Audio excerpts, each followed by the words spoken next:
बिस्मिल्लाहिर्रहमानिर्रहीम, अस्सलाम वालेकुम, welcome to my YouTube channel maths with Afshan. Students, हम कर रहे थे एक्सरसाइज 6.3। एक्सरसाइज 6.3 का क्वेश्चन नंबर 7 आज की वीडियो में करेंगे। इससे पहले क्वेश्चन नंबर 5 एंड 6 इनकी वीडियो में अपलोड कर चुकी हूँ।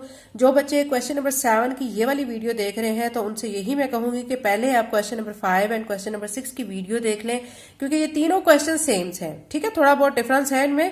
5, 6 और 7 जो है, इन क्वेश्चंस को अच्छे तरीके से समझने के लिए आपने 5 क्वेश्चन की वीडियो को लाजमी देखना है, क्योंकि उसमें मैं बहुत डिटेल के साथ इस क्वेश्चन से रिलेटेड जो तमाम चीजें हैं, इंपॉर्टेंट चीजें हैं, बेसिक चीजें हैं, वो करवा चुकी हूँ। क्वेश्चन नंबर 7 में आपको कहा जा रहा है if tan theta is equal to -1 and terminal ray of theta is not in second quadrant then find remaining trigonometric ratios of theta.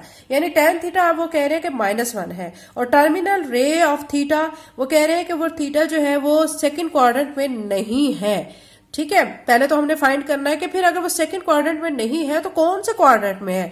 जब हम उसका क्वाड्रेंट फाइंड कर लेंगे तो उसके बाद हमने बाकी की जो ट्रिग्नोमेट्रिक रेशियोज ऑफ थीटा है वो हमने फिर फाइंड करनी है। तो क्वेश्चन नंबर 7 का सोल्यूशन करते हैं। एक्सरसाइज 6.3 को क्वेश्चन नंबर 7 बच्चों हम सॉल्व कर रहे हैं। tan थीटा हमें दिया गया -1। ठीक है, उसमें हमें कहा गया है कि जो टर्मिनल रे ऑफ थीटा है, ठीक है, वो हमारी जो है वो हमें बता दिया गया है कि वो सेकंड क्वाड्रेंट में नहीं है। तो फिर हमने फाइंड करना है कि कौन से क्वाड्रेंट में है। अब मैं आपको बता दूं बच्चों कि जो हमारे पास प्लेन है उसके अंदर 4 क्वाड्रेंट्स होते हैं। पहला क्वाड्रेंट, दूसरा, तीसरा एंड चौथा। जो पहला होता है उसमें तमाम जो ट्रिग्नोमेट्रिक रेशियोज की वैल्यूज हैं सारी की सारी पॉजिटिव होती हैं, और जो सेकंड होता है उसमें साइन और उसका जो रेसिप्रोकल है वो पॉजिटिव होता है, बाकी वैल्यूज जो है वो नेगेटिव होती हैं। थर्ड क्वाड्रेंट में tan और उसका रेसिप्रोकल वो पॉजिटिव होते हैं, बाकी वैल्यूज क्या होती हैं, नेगेटिव होती हैं। जो फोर्थ क्वाड्रेंट होता है वो कॉस और रेसिप्रोकल जो कॉस का होता है वो वैल्यू दोनों पॉजिटिव होती हैं, बाकी उसके अलावा वैल्यूज जो है वो क्या होती है, नेगेटिव होती हैं। ये चीज क्लियर हो गई। अब हमें जो tan थीटा दिया गया ना -1, अब उन्होंने क्वेश्चन में हमें कह दिया है कि वो सेकंड क्वाड्रेंट में थीटा नहीं है, तो यानी इस क्वाड्रेंट में तो वो नहीं है। ठीक है, फर्स्ट वाला क्वाड्रेंट है उसमें सारी की सारी वैल्यूज पॉजिटिव होती हैं। चूंकि आप देख सकते हैं ये माइनस है तो लिहाजा ये इस क्वाड्रेंट में भी नहीं है। ठीक है, अब थर्ड क्वाड्रेंट में देख ले कि tan और उसका रेसिप्रोकल पॉजिटिव होते हैं। ठीक है, तो अब यहाँ पे tan तो दिया गया नेगेटिव, इट्स मीन कि फिर यहाँ पे भी नहीं है, तो ये वाला क्वाड्रेंट भी नहीं है। रह गया हमारे पास फोर्थ क्वाड्रेंट। अब इसमें कॉज और उसका रेसिप्रोकल पॉजिटिव होते हैं, बाकी जो ट्रिग्नोमेट्रिक वैल्यूज होती हैं वो सारी नेगेटिव होती हैं। ठीक है, कॉज और रेसिप्रोकल पॉजिटिव है। इट्स मीन कि जो tan theta is equal to -1 कहाँ पे है, फोर्थ क्वाड्रेंट में लाई कर रहा है। ये चीज तो आपको क्लियर हो गई। अब इसके मुताबिक अब हम क्या करेंगे, राइट एंगल ट्राइंगल बनाएंगे। चूंकि क्वेश्चन नंबर 5 और 6 में भी बहुत डिटेल से मैं बता चुकी हूँ।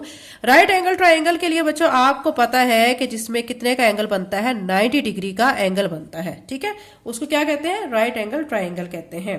ये चीज क्लियर हो गई।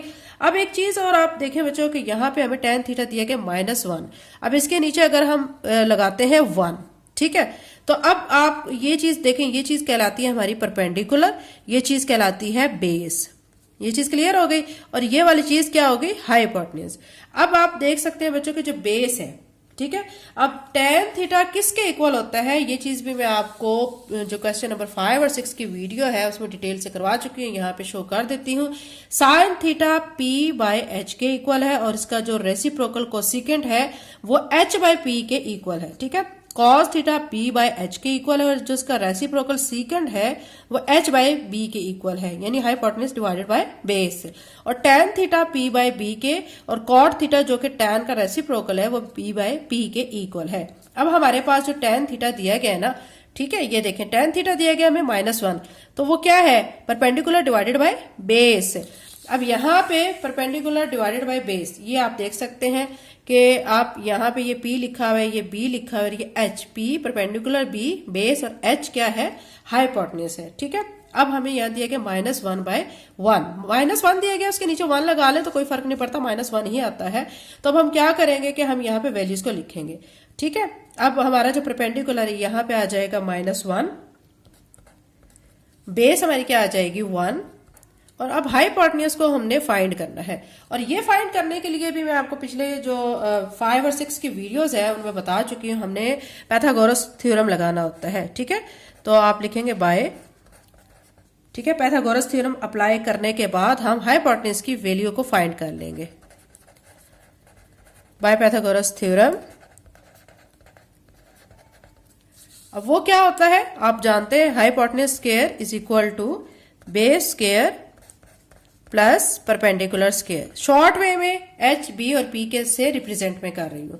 अब हमने चूंकि यहाँ पे हाइपोटेन्यूज को फाइंड करना है, इसको हम ऐसे लिखेंगे, बेस हमें क्या दी गया 1, इसको लिख के इसका स्क्वायर, परपेंडिकुलर -1 दिए गया, इसको लिख के इसका स्क्वायर कर देंगे। अब यहाँ पे एच स्क्वायर ऐसे लिखेंगे, 1 का स्क्वायर 1 के इक्वल आता है, -1 को जब -1 से मल्टीप्लाई करेंगे 1 हो जाएगा, H square as it is. अब 1 और 1 क्या हो जाएगा, ऐड करने पर 2 हो जाएगा। चूंकि हमें हाइपोटेन्यूज की वैल्यू चाहिए, इसके ऊपर स्क्वायर है, तो क्या करेंगे, दोनों तरफ स्क्वायर रूट ले लेंगे। तो यहाँ पे भी मैं स्क्वायर रूट ले लेती हूँ और यहाँ पर भी स्क्वायर रूट लेती हूँ। अब यहाँ पे स्क्वायर रूट लेने से ये स्क्वायर रूट से कट जाएगा, तो यहाँ से हमारे पास h आ जाएगा, क्या आ जाएगा, स्क्वायर रूट ऑफ 2। ये हमारे पास क्या आ चुका है, हाइपोटेन्यूज। अब यहाँ पे हम लिख सकते हैं हाइपोटेन्यूज हमारे पास क्या आ चुका है, h is equal to square root of 2। ये हमारे पास आ चुका है। ये काम हमने क्यों किया है, क्योंकि हमने जो ट्रिग्नोमेट्रिक रेशियोज हैं, जो दूसरी वैल्यूज हैं सारी, वो फाइंड करनी है। तो उनमें आप देख सकते हैं बच्चों, जब हम फाइंड करेंगे उनमें देखें, हम साइन की वैल्यू को फाइंड करेंगे, देखें p/h, h हमें फाइंड होगा तो तभी हम अप्लाई करके साइन की वैल्यू को निकालेंगे ना। इसी तरह कोसेकेंट में भी हमें h/p, तो क्या है, इसमें भी हमें हाइपोटेन्यूज की वैल्यू को चाहिए था। तो हमें अगर ये वैल्यू होगी, हमारे पास अवेलेबल होगी, तो फिर ही हम क्या करेंगे, बाकी ट्रिग्नोमेट्रिक वैल्यूज को फाइंड कर सकेंगे। अब आप देख चुके हैं कि हाइपोटेन्यूज हमारा स्क्वायर रूट ऑफ 2 आ चुका है। अब ये हमारे पास ये टेबल है, ये भी मैं आपको क्वेश्चन नंबर 5 की वीडियो में डिटेल से बता चुकी हूँ। साइन किसके इक्वल होता है, p/h के, कोसेकेंट h/p के। अब हम इस तरह ये जो साथ साथ लिखे हुए, इस तरह इनमें वैल्यूज को पुट करते जाएंगे और इनकी वैल्यूज को निकालते जाएंगे। साइन किसके इक्वल है, p/h। यहाँ पे मैं साइन लिखकर p/h लिख चुकी हूँ। अब वैल्यूज को सिंपल इसमें लिखेंगे और सॉल्व कर लेंगे, ठीक है। अब यहाँ पे देखें, p हमारे पास क्या है, परपेंडिकुलर -1, और हाइपोटेन्यूज अभी हमने फाइंड किया है, क्या है, स्क्वायर रूट ऑफ 2। तो यानी साइन थीटा हमारे पास यहां से क्या आ जाएगा, यह आ चुका है, आप देख सकते हैं, -1/स्क्वायर रूट ऑफ 2। ये हमने साइन थीटा फाइंड कर लिया है। अब हमने फाइंड करना है इसका रेसिप्रोकल। रेसिप्रोकल इसका क्या है, कोसेकेंट थीटा, ठीक है। अब कोसेकेंट थीटा को फाइंड कर लेते हैं, यहीं पे मैं फाइंड कर लेती हूँ। कोसेकेंट थीटा आप देख सकते हैं वो किसके इक्वल है, h/p के, ठीक है। अब क्या करेंगे कि h हमारे पास हाइपोटेन्यूज क्या है, स्क्वायर रूट ऑफ 2, और p हमारे पास परपेंडिकुलर क्या है, -1 है, ठीक है। क्या आया है, square root of 2 divided by -1। अब इसको जब सॉल्व करेंगे तो ये हमारे पास वैल्यू आ जाएगी, यानी ये माइनस ऊपर इसके साथ शिफ्ट होकर माइनस स्क्वायर रूट ऑफ 2, ये हमारी आ गया कोसेकेंट थीटा की वैल्यू। इसी तरह हम क्या करेंगे, हम कॉस थीटा लिखकर b/h, b की वैल्यू को डालेंगे, बेस की और हाइपोटेन्यूज की, और इसको सॉल्व करके कॉस की वैल्यू निकालेंगे, फिर सेकंड की इसी तरह निकालेंगे, और tan की हमें दी गई है उसको निकालने की जरूरत नहीं है, और कॉट थीटा की हम निकाल लेंगे। अब कॉस थीटा हमारा किसके इक्वल होता है, b/h, ठीक है। अब वैल्यू को डालेंगे, बेस हमारी क्या थी 1, और हाइपोटेन्यूज अभी मैंने आपके सामने फाइंड किया था, वो क्या था, स्क्वायर रूट ऑफ 2। तो ये हमारा क्या आ चुका है, कॉस थीटा की वैल्यू आ चुकी है, ठीक है। अब इसी तरह हम सेकंड थीटा की वैल्यू को फाइंड कर लेते हैं। सेकंड थीटा कॉस थीटा का रेसिप्रोकल है। अब ये किसके इक्वल है, h/b, ठीक है। h हमारे पास क्या है, स्क्वायर रूट ऑफ 2, और हमारे पास b क्या है, बेस 1। अब स्क्वायर रूट ऑफ 2 1 पे डिवाइड होगा तो क्या होगा, स्क्वायर रूट ऑफ 2 ही आ जाएगा। अब tan थीटा वैसे तो हमें दिया गया है -1, लेकिन हम चूंकि सारी वैल्यूज को फाइंड कर रहे हैं तो इसको भी लिख लेते हैं, इसको भी फाइंड कर लेते हैं। फाइंड वैसे करने की जरूरत नहीं है चूंकि हमें दी गई है, लेकिन हम सॉल्व कर लेते हैं। परपेंडिकुलर हमारा क्या दिया गया, -1, और बेस हमारा क्या है 1। अब इसको इस पे डिवाइड करेंगे, -1 को 1 पे, तो -1 आ जाएगा। यही हमें दी गई है वैल्यू, ठीक है, ये दी गई है हमें इसको अगर हम फाइंड नहीं भी इस वैल्यू को करते हैं तो इससे हमारे क्वेश्चन पे कोई फर्क नहीं पड़ता, क्योंकि हमें क्वेश्चन में कहा गया है कि इसके अलावा जो बाकी वैल्यूज है ना उनको हमने फाइंड करना है। अब इसका tan थीटा का रेसिप्रोकल क्या है, cot थीटा, वो किसके इक्वल होगा, b/p के। अब बेस हमारे पास क्या थी 1, परपेंडिकुलर क्या था, -1। अब 1 -1 पे डिवाइड होके क्या आ जाएगा, -1 आ जाएगा।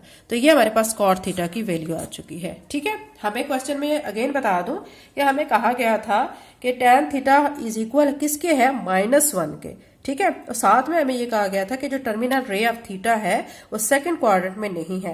पहले हमने इसका क्या फाइंड किया, क्वाड्रेंट फाइंड किया जो कि फोर्थ बन रहा था।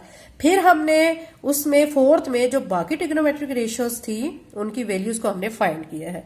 तो हमने जब फाइंड कर लिया है तो हमारे पास सबकी वैल्यूज आ चुकी हैं, जो कि मैं आपको बता दूं साइन थीटा की हमारे पास क्या आई है -1/√2, और उसका जो कोसेकेंड थीटा था उसकी वैल्यू हमारे पास क्या आ चुकी है, वो हमारे पास आ चुकी है -√2। ठीक है। फिर कॉस थीटा की हमने फाइंड की है, वो हमारे पास आई है 1/√2। सेकंड थीटा की क्या आ गई है √2। टेन थीटा की हमारे पास ऑलरेडी गिवन थी लेकिन हमने फिर भी फाइंड कर ली है। और कॉट थीटा जो है वो हमारे पास क्या आ चुका है, -1 आ चुका है। तो क्वेश्चन नंबर 7 बच्चों कंप्लीट हो चुका है। इसके अलावा बच्चों मैं आपको बता दूं मेरा एक चैनल है स्टडी विद अफशा, जिसपे क्लास 9 के फिजिक्स के न्यूमेरिकल की वीडियो मैं अपलोड कर रही हूँ। तो अगर आपने उसको सब्सक्राइब नहीं किया तो उसको सब्सक्राइब कर लें। इसके अलावा इंग्लिश उर्दू ग्रामर्स की वीडियोस भी मैं इस पर अपलोड करती हूँ। चैनल पे नहीं है तो चैनल को लाजमी सब्सक्राइब कर लें। Thank you and Allah Hafiz.